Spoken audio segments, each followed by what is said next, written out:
What's up, everybody? Welcome to BioS 3 Raw TV. Well, as you can see by the title, down, I always say up above, for some reason down below, it begins now.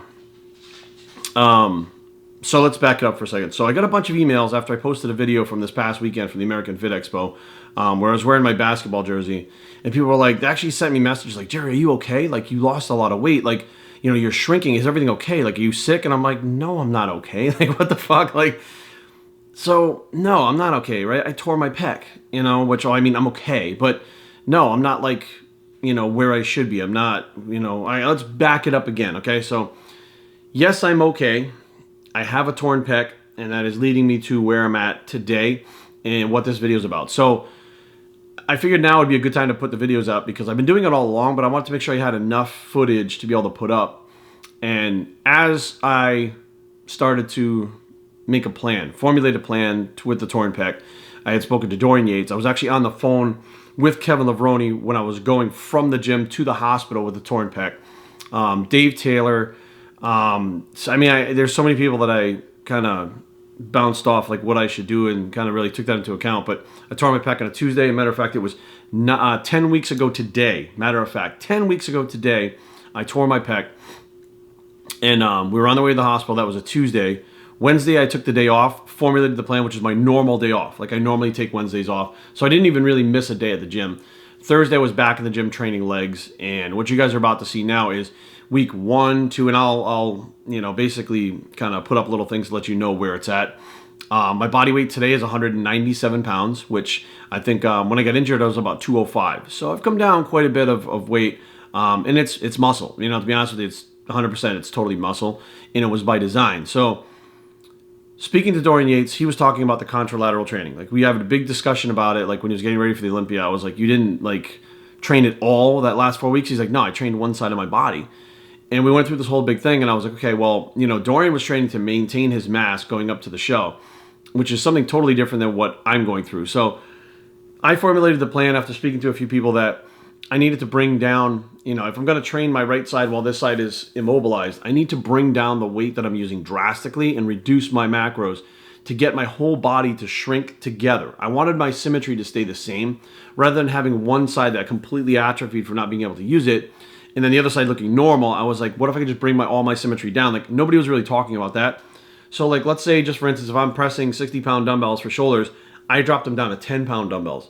Like, if I was doing lateral raises with 30, 40 pounds, I dropped it down to 5 or 10 pounds. Like, I dropped the resistance drastically to get this side to shrink up to as fast as the side that was immobilized that I couldn't use. Like, I literally couldn't do anything with that arm for a few weeks. Like, it was pretty, I mean, literally, I was having a hard time just moving it. And the first goal was literally just to get a full range of motion, to be able to do stuff like get my arm above my head. Like, I couldn't do that. Like, I couldn't move the arm because the pec actually literally braces everything, and you don't realize how much it works.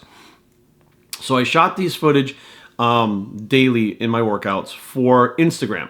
I was doing the Instagram stories with it, and I thought it would be cool to kind of have people follow along. But I realized also that people following YouTube don't necessarily have Instagram. Because I've had people say when I have contests and stuff, they're like, oh, I don't have Instagram. What am I supposed to do? And I'm like, fuck. So now the people that are contacting me, emailing me, they don't have Instagram.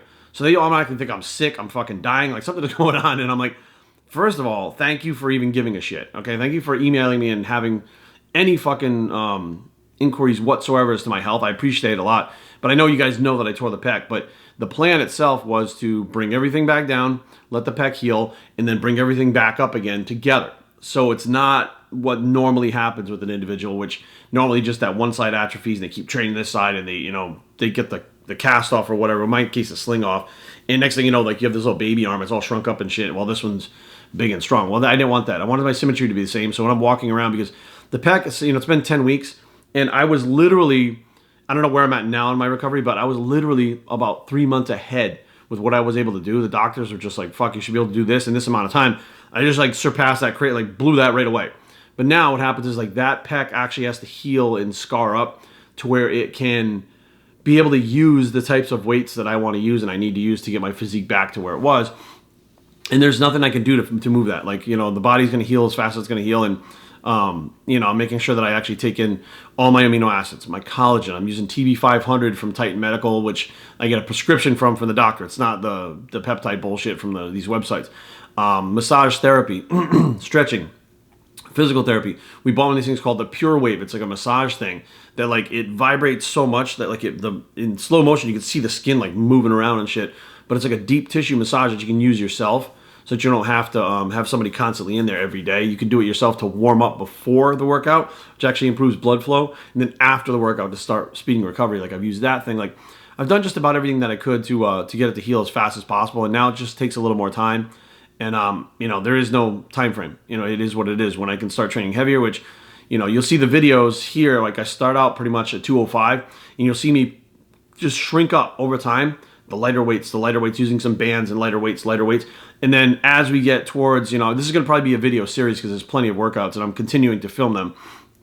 As they start to go along, you'll notice that the weights are starting to go up in certain exercises. Like certain things I can do, certain things I can't do. So it's still, not where I need to be or where I want to be, but you can see the progression going backwards like I wanted to, and now going forwards like I wanted to, which can be a mind fuck, and I filmed all of these straight up and down on my phone. I didn't take the camera in the gym. I was like, fuck it. Like I'm going to put them on Instagram. And then I was like, you know what? Like it is going to be raw as fuck. Like just me, a camera in the gym. Like it's not about a Hollywood production or fucking super editing and shit. It's raw as fuck. So they're filmed up and down, which I'm sure is going to piss some people off because they need something to complain about. But bottom line is it's raw as fuck. Like when I first began, doing the videos and stuff like that, like back in the day, like when I first started YouTube. And it's kind of a little insight as to what I go through daily because it has me talking in between sets and stuff like that. Shit that I need to say. But this is what's been going on the last 10 weeks, guys. Like after the pec tear, no time off, formulated the plan, right back in the gym, continued to train just because I love to train. I did not want to stay to the gym. And it's not an ego thing. Like, I need to be in the gym because I'm literally 197 pounds and people are like, what the fuck? I'm injured, you know what I mean? But I love to train. Like I love being in the gym. I'm maintaining my condition. I'm not getting any fatter, which is, another thing. When people shrink up, they wind up gaining fat. Like my body weight's coming down. I'm not getting fatter, which was the whole goal. So overall, everything's going the way that I want it to, but not as good as if I hadn't torn the pec in the first place. So without further ado, let's check these out. We're going to start at week 1. You guys are going to see the sling on. And I only filmed like the one exercise because basically, that's all I had on the film. So here we go, guys. Here's the rehab workouts, 10 weeks worth of them so far. I hope you guys enjoy this. I hope that if you're injured, this might give you a little motivation and help you out and let you know that you can do this and formulate your own plan. And let's just keep moving on.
All right, guys. IG workouts number 2, week number 2. 7 weeks for tomorrow. 7 weeks ago, I tore my pec. Today is back and cardio day, so let's get on it.